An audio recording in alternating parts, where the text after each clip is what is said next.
Hi, good day.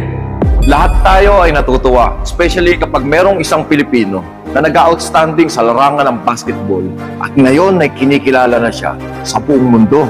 Nag-uumpisa na siya mapansin ng mga NBA scouts. The ultimate question is, makakapasok nga kaya siya sa NBA? Walang iba kundi ang ating kababayan na si Renz Abando. Let's check it out!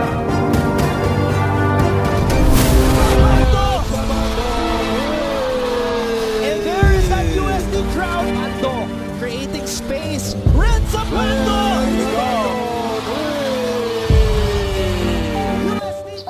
Nakilala si Renz Abando bilang isang college basketball player sa Universidad ng Santo Tomas.